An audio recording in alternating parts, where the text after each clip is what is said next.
What do you picture when you hear the word kindness at work? Is it a boss that always checks in on your mental health? Or someone who lets things slide a little too often? Does it sound strong or soft? Because depending on who you ask, kindness is either the missing piece in our organisations or the reason nobody gets anything done these days. And yet, even as leaders talk about psychological safety and empathy, we're still seeing toxic behaviours celebrated in politics, in business, and in that LinkedIn I said what I said post. So what really is the truth about kindness at work? This week we're investigating what kindness means in a leadership context. Not just whether it works, but whether it's misunderstood, weaponized, or simply missing. And this week we're joined by someone who's made this his mission. Jeff LeBlanc is a lecturer at Bentley University, a Forbes-featured leadership and workplace strategist, and creator of the Engaged Empathy Leadership Model. And this is the shift we want to explore this week on Truth, Lies and Work, the award-winning podcast where behavioural science meets workplace culture. We are brought to you by the HubSpot Podcast Network, the audio destination for business professionals. My name is Leanne. I'm a chartered occupational psychologist. My name is Al. I'm a business owner. And we'll be getting right into today's episode after a very short message from our sponsors.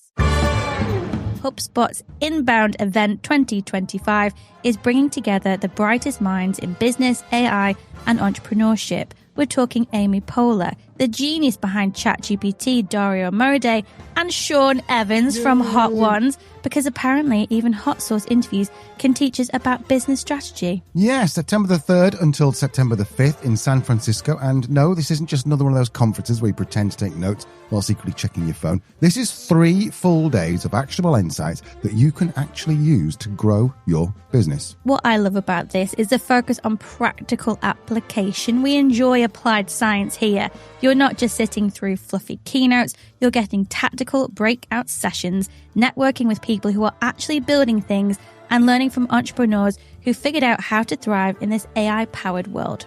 Plus, come on, you're in San Francisco, the global headquarters of Let's Disrupt Everything and See What Happens. It's the perfect place to meet your next co-founder, investor, or just someone who gets why you're obsessed with optimizing your customer acquisition funnel. Head to inbound.com/register to see the range of tickets, including VIP options. Fancy. Trust us, your future self will thank you for actually investing in learning something useful. Guess what, Al? What? We're going to be there. No, we're not. I am. I'm manifesting. Oh, okay. Yeah, you can come and meet us there. There you go. That's the reason to go and book your ticket today. VIP experience will no doubt include us. I'd imagine they'd invite us to the VIP area. So go and visit inbound.com/register to get your ticket today.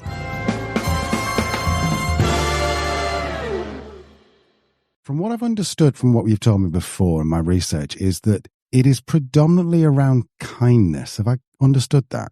Ultimately, the idea was what I was seeing from younger generations, and frankly, anyone, not just younger generations, that just happened to be where my study was focused, is that I was really finding that, that was something that was lacking, which wasn't a huge shock. But the idea for me was taking it a step further and really saying something, okay, kindness is important. We know this. Being empathetic perhaps is more important than kindness, and all of which is more important than what I call niceness, right? And just standard superficial level, niceties. And so I would say that, yes, there's three pillars, but kindness is one of them. And kindness is certainly what drove, I would say, actually, I would go as far as to say kindness is what drove the entire, the model home, so to speak. You said there were 3 pillars. Now I've got kindness written down as number 1. What are the other 2? So the other 2 are structure and fairness. And that's really essentially where I found that, what I was finding, and that's where I sort of draw the difference, if so to speak. And I was finding that, a lot of individuals, again, my studies happen to be around Gen Z, but I really believe this is universal, that a lot of people, yes, kindness was something they wanted. Kindness was something that was, always towards the top. or at least in the top 5. But there were other things. Organization was there. Communication was there. Yeah, things that most of us, or at least hopefully most of us, would say, sure, that makes perfect sense. So for me, the idea was, okay, kindness is part of it. Kindness is a cornerstone or a pillar, so to speak. But in order to really connect, I think, especially in the workplace, we have to have the structure. We have to be able to, tell people what it is that's expected. Let, the lines be drawn, so to speak, and the rules of the game, and also fairness. I think you can be someone who's nice, so to speak. You can be someone who's even kind. But if you're not fair, if you're not offering up, a sort of, I guess you could say, model or leadership style that's leading with some sort of clear guidelines and clear structure and clear idea of how do I play this game that we call the workplace, then what good is it, right? What good does it really do? That's my theory anyways, right? And I think a lot of people probably have said that before me and will say that after me. So that's where the three of them come into play. Can you give me an example of what the difference is between nice and kind? I can, and I have a story that I usually tell, and I try not to curse, at least publicly, but I will say that I think if we can go there, I call it really the nicest asshole I ever met theory, and essentially what that, in my opinion, is I break it down in this way, and I talk a little bit about it in other writings and what have you, but essentially there is a situation where you have a let's say a him. At this point I can specifically recall this person, no names of course, but this person who was everything that you would expect in terms of what the average person I think would call nice, very friendly, very cordial, definitely someone who people wanted to be around, had his favorites without doubt. And those favorites were people who sort of had the inside track, right? Which I think was certainly not a fair way of doing things. And to me was quintessential nice. Sure. Nice and, really not hurting anyone. But to me, I then move on to, okay, well, what is kind? And so for me, kind, I've had and worked with people that were not particularly friendly, I guess you might say. Like really, some of them were a little bit cold and a little bit harsh even in the way that they handle things. However, I found that those people, unlike the nicest asshole, they were people that were, and I can think of one person in particular, he was very stern, but you always knew exactly where you stood with him. He was very clear in terms of how you could get ahead. He was very fair in terms of how he treated everyone. And actually, I would say he was kind because he often would remember things. He would remember I remember my grandmother was ill at the time, for example, and he would often check in and ask about that, where the nicest asshole would never do that, would never check in because he didn't remember those things, right? It was all superficial. There was nothing that was, sticking. It was all just sort of smiles and, balloons and poodles. I have no idea, whatever signifies happiness. But realistically, we needed something more. And this guy did that. But on the surface, he was someone who most people would write off as, I hate to say it, but they'd probably think he was the a-hole, right? But he was anything but. But I think it takes empathy to be able to distinguish between the two and to be able to say, okay, this guy actually cares more and is probably doing a better job leading, but it's not as flashy and it's not as, I guess you could say, surface level. right? It doesn't jump out at you. So that's the difference in my opinion. And of course, like I said, leaving some things out. So, not to identify anyone, but hopefully, the line of sort of what I see between the two. And you can be both. Believe me, I've known plenty of people who are incredibly, and I'm sure you have as well, incredibly kind and also incredibly good at what they do, very structured, very fair, all those things. And that's hitting the jackpot, right? But I think just drawing a line between the two helps people sort of think a little bit more about it and maybe analyze it a little bit more, And I don't know if I think one's better than the other, but I suppose someone who's nice in the workplace and not exactly leading, with structure or fairness or whatever that may be, is better than being rude and insulting. When you were describing that kind person who was a little bit stern, it reminded me very much of my grandparents who were born, I think, probably just before the 1900s, maybe just after.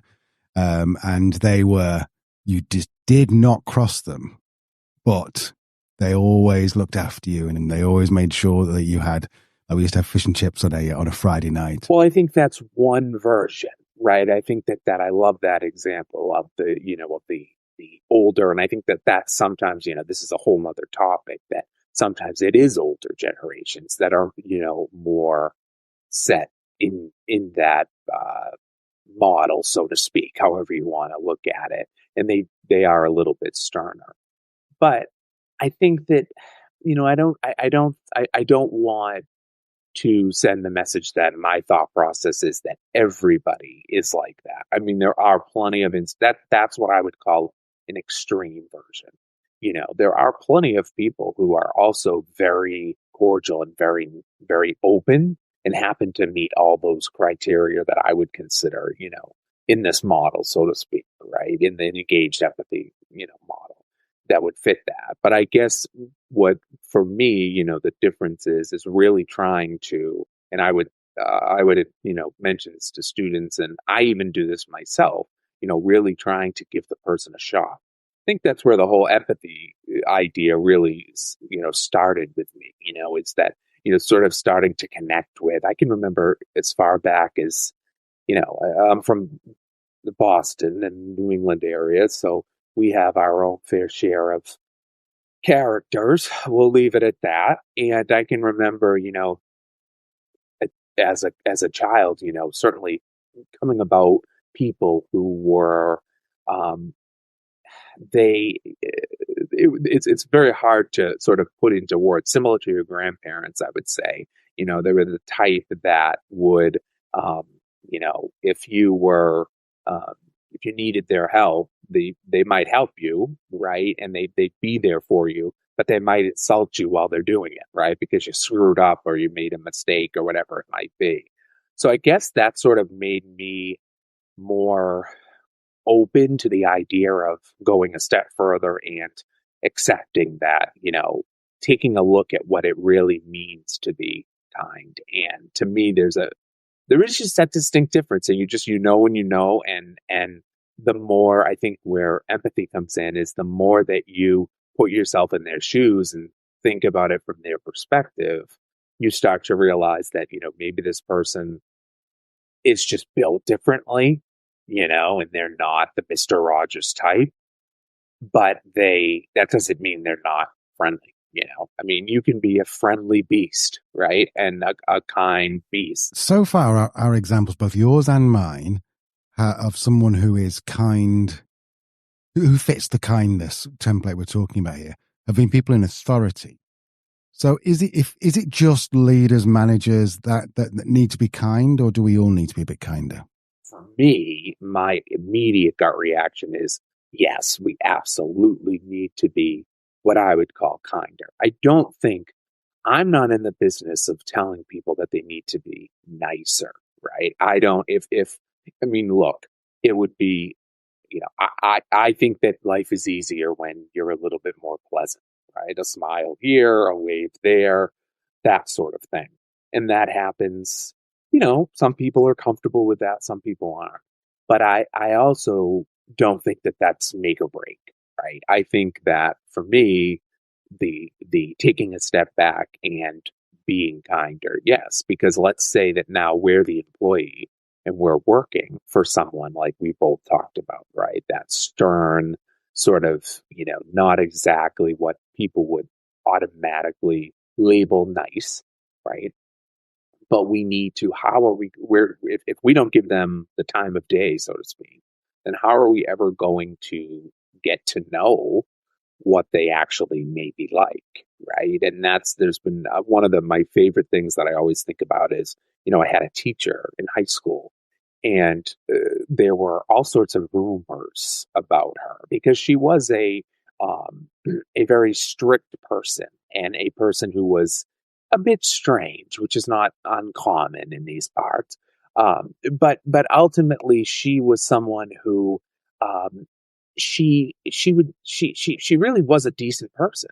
And it was only students like myself and a few other people that would stay after for extra help and what have you that would get to know that, right? And could really say, she's not drinking river water and, living in a camper and all these rumors that were started about her. Not that there's anything wrong with doing those things to anyone in the audience. I'm not saying there is, um, but but the idea was, we took the time, me and and other students, to really sort of see that person. And so I think that I would argue younger generations are sometimes a little bit more willing to do that. And that's one of the things I've noticed with Gen Z and working with them. But yeah, I think that's a long-winded way of saying I think we do. I think we have to be willing to recognize and give someone a chance, and not just write them off because they don't fit this standard idea in our head of what a kind or nice person is. And I think we all have that. I don't know if it's universal globally, but especially here in the US, I mean, we have that image. I think I mentioned Mr. Rogers earlier and the different people that were sort of shown, growing up that fit that ideal mold.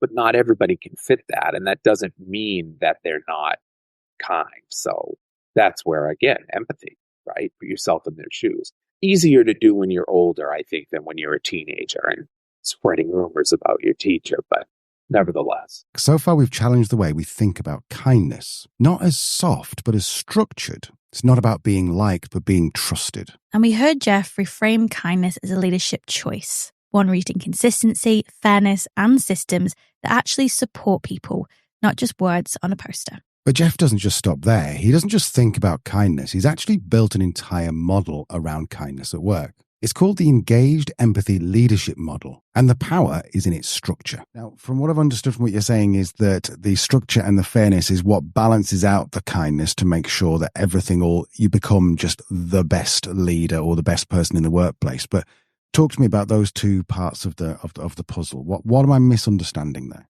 Well, I think they're very connected. And I think to sort of explain it, I can just sort of go back to how it started. And I was studying, and working and studying with Gen Z and sort of figuring out what they wanted in the workplace. I wrote my dissertation sort of on that and, what they wanted from a leader and what leaders thought that generation wanted in the workplace.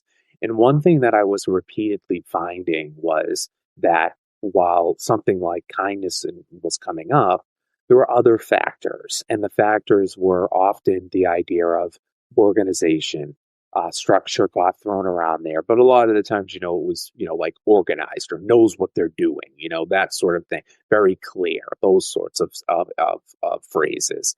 And then, of course, the fairness element, the element that they, that was repeatedly coming up, sort of something along transparency, honest, those sorts of that I sort of could group in, I felt sort of in the fairness. And so for me, essentially, I took it on, and expanded it, and basically said that, I felt that this was much more than just a younger generation thing, although I do think that it's very helpful with leading younger generations, because I think that, again, that kindness is something that's important.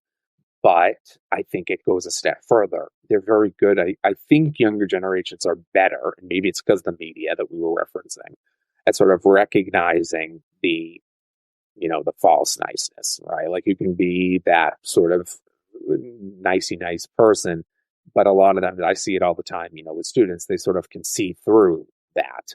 And I think people are getting better at that in general. But so for me, these two elements really help also say to the skeptics, and I talk about this in my book, that, we're not lowering standards. The idea is to provide, this level of kindness, this level of empathy, but also balance it with, so that we take it a step further and we make sure that we're holding our standards to where we want them to be. So for clarity, for fairness, I think clarity comes into play. I think the idea that, we see a lot of people get hired for positions and have really no sense of what it takes to be promoted or what it takes to receive a raise.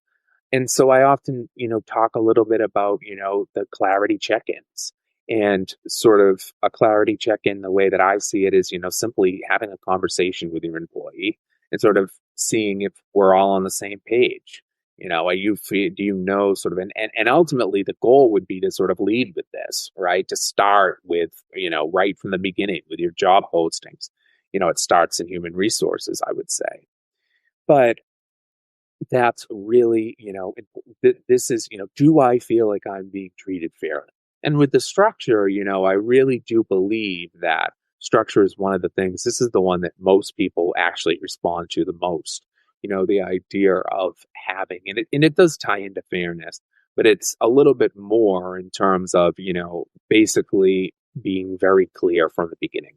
I know that of one company that, I spoke to, they were losing people. And one of the issues was they had no idea, the employees, when I would talk to them, what sort of, and this sort of ties into fairness too, but it was more structure. They had no idea sort of what the policy was in terms of, again, going back to promotion. They had no idea if seniority was valued. They had no idea if there were like checkpoints in terms of how they could, move beyond that next step, or even how they would be evaluated. There was no structure in terms of how they were sort of being evaluated. And so they felt that even though they liked everyone they worked with and they liked their boss, they felt that they had no clue where their future was heading, because there was no guidance in terms of, what was, where am I going? And so I think that I would argue the structure and fairness keeps people, it's sort of going back to that nice versus kind. The structure and fairness allows people to really think about, how do I look as an employer? I come off, having high standards, but being a kind person, an empathetic person. And then from the employee perspective, I think it helps them sort of feel like, okay, this person's being kind and nice to me.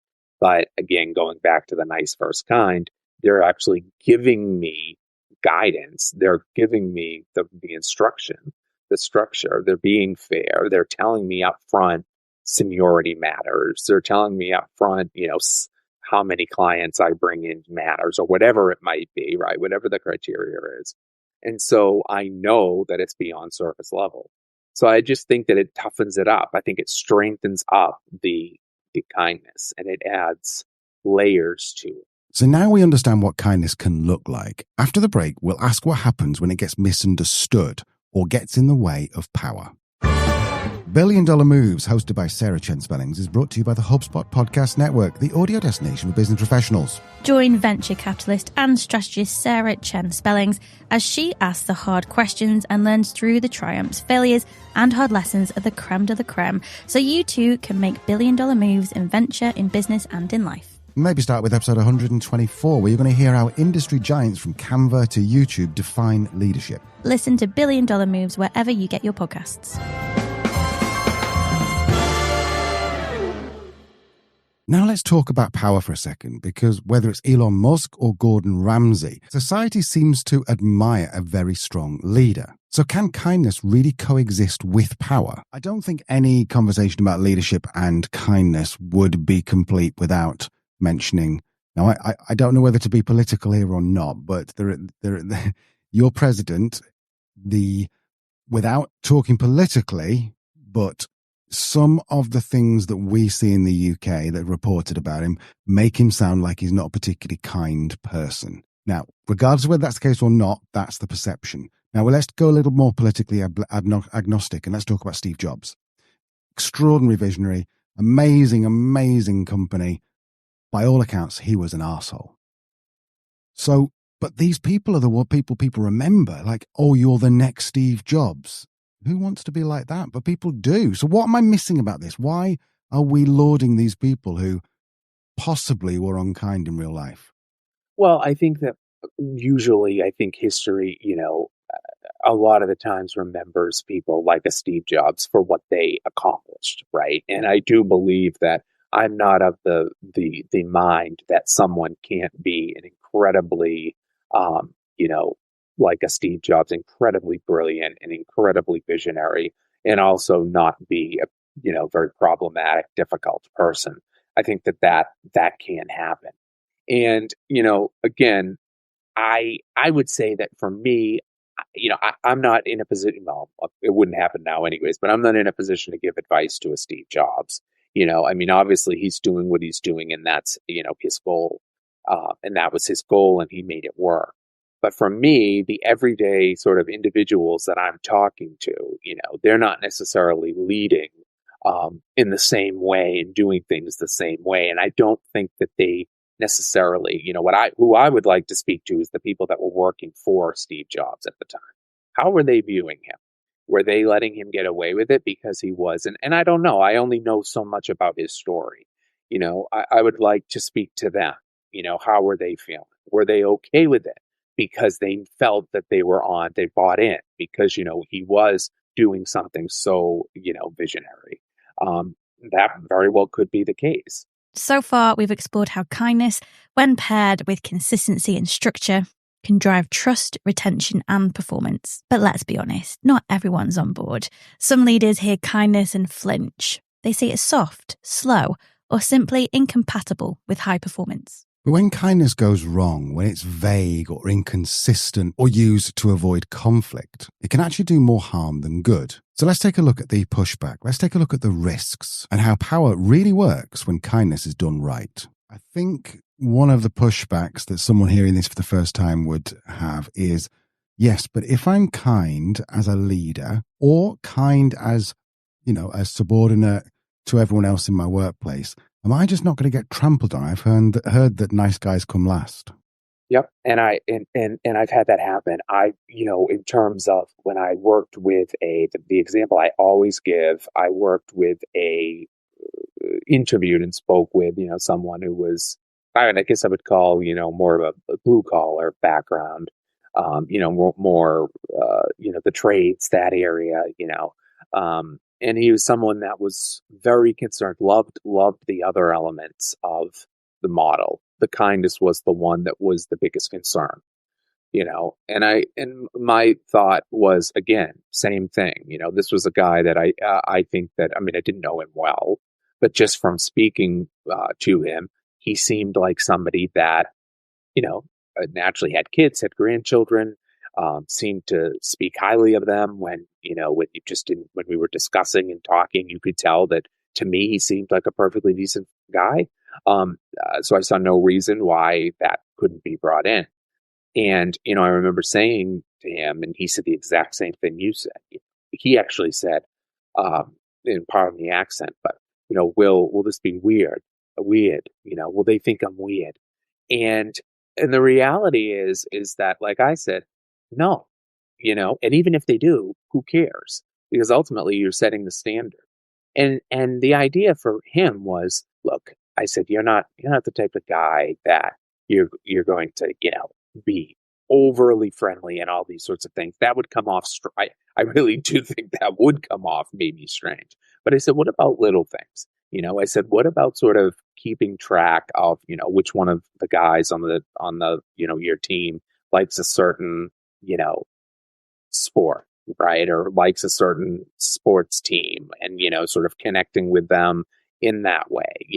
Or how about just remembering when, and even if you have to make a note for him, his memory wasn't great. So he would sort of make a note, like if one of the people that he worked for had, a child that was sick, right? Or had a family member that was sick or things like that. I said, how about making a note and then just remember, and because you have a lot going on, right? So you can't remember every little thing.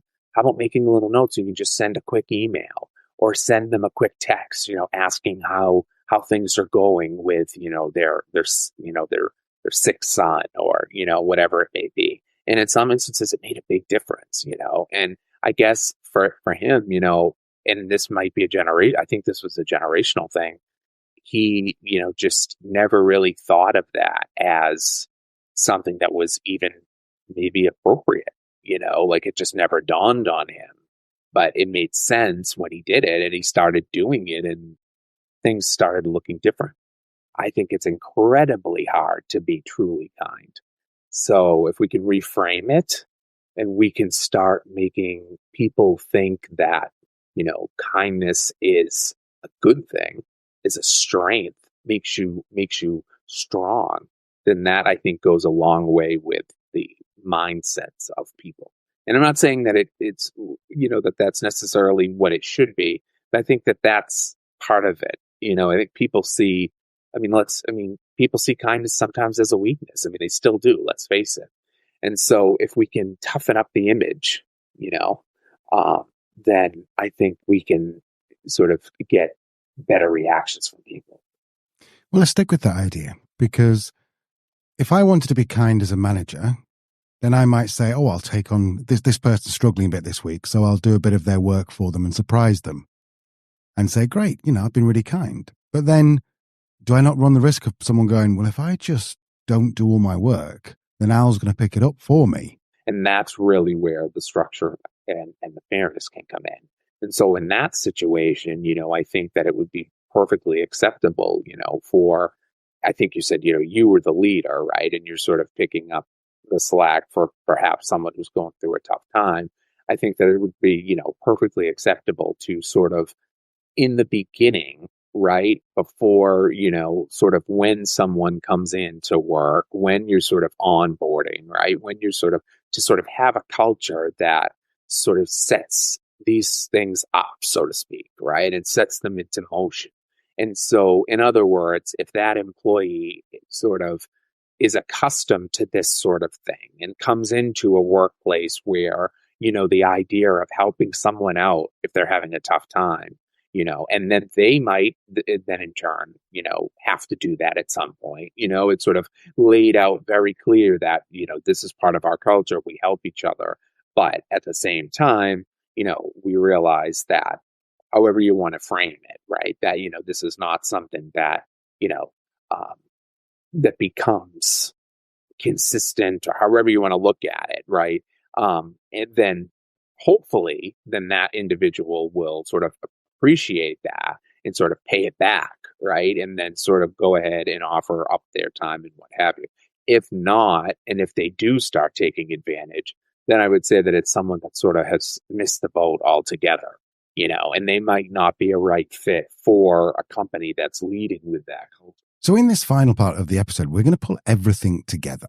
What kind of mindset shift does kindness really demand from leaders these days? And what does it look like when it's applied clearly, consistently, and most importantly, with intent? Let's imagine we can build the world's best boss. So we're going to use your framework to build the world's best boss. He or she is equally kind, equally fair, and equally has structure in place. Explain to me what that would look like as an employee. So I think the world's best boss is someone who is first and foremost flawed. And I think they're flawed and they accept that. And I think that's a huge thing that needs to be sort of put out right at the beginning.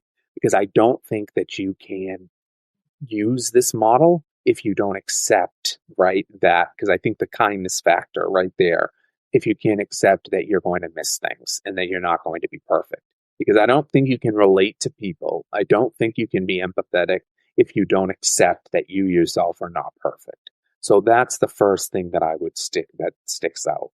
But I think that if I'm picturing the perfect boss running the workplace, it starts, of course, even beyond the hiring process. It starts with the recruiting, right? It starts with my mission and my vision. I want to run this workplace.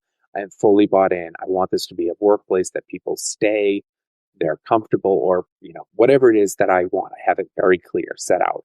I know what I want, right? I think that's absolutely crucial, because if you don't know, then how are you supposed to lead other people, right? I think that's impossible. And it can change. I'm not saying it can't evolve. I'm just saying at the beginning.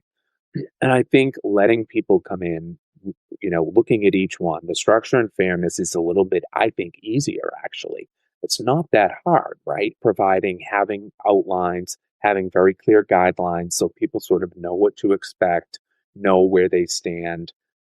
A lot of workplaces are just so scattered, right? The average workplace versus what I think could be the perfect workplace, or the ideal, so to speak. I think the idea is to take and, have those guidelines in place, really know when you're hiring for people, for positions, really make sure that you are being clear, right, about what it is you expect. If you want a certain skill, right, if you want a certain, degree or a certain amount of experience, just being very clear with that, right? I almost would like to see the preferred skills, sort of go away. It's like this skill is either desired or it isn't, right? And then maybe you can adapt as needed.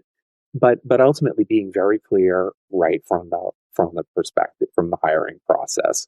And again, through orientation and all these things, and running a very, people know where they stand, right?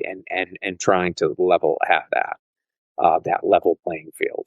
I think that's actually the easier part. I think if you put the time and the effort in, that could be easy. But this perfect boss to me is someone who does all of that. So they have that they're ahead of the game, right? Because they know that they're going to be as fair as they can be. They're going to be very transparent and honest about what it looks like and how we can advance in this workplace. But they take it a step further and they actively try to be kind. And like I said, they don't have to be nice.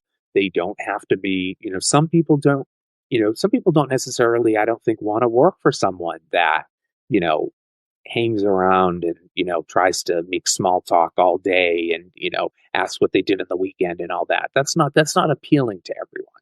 So that's what I would call nice. Kind, I mean, I think, like I said, is the idea of, as this perfect employee, he or she is someone who is making an effort to understand that everyone that comes through that door is human, has a lot going on, has a lot of different perspectives, has a lot of background, and sort of accepting that.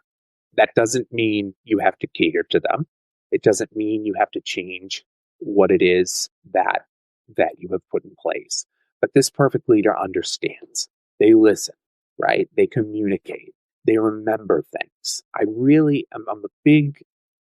For me, I am a big supporter of the idea of trying to remember, right, small things. I hear, a lot about bosses that remember, like I mentioned before, something as simple as, it used to be birthdays, but I feel like even now it can be work anniversaries. Or if I worked with someone who knew that a particular person, they had a tragedy happen in, I believe it was like the month of August a year prior. And this boss, I thought it was one of the best stories. This boss remembered that, and they remembered, and I remember them telling me, he was unsure exactly how to handle it, right? But ultimately, it was more of a, taking a moment in passing to that person and sort of saying, I know that this month, could potentially be, I remember, I hope everything's going well, and like, just, we're here for you, something like that. And that does take vulnerability, I think, from an employer perspective. And again, it takes the culture that you build, because if you do that and you've built a culture that's not the norm, your employee might not might not react the way you want them to. So again, going back to day one and creating this atmosphere where these things are not only expected, but embraced. I think that's really a huge part of what I would call the ideal boss. Listening is, listening, paying attention, and realizing they're not just cogs in the machine, right? They're not cogs with a degree. They're people.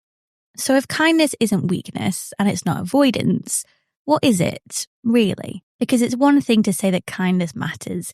It's another to turn it into action, especially when things are tough. In other words, kindness isn't about who you are.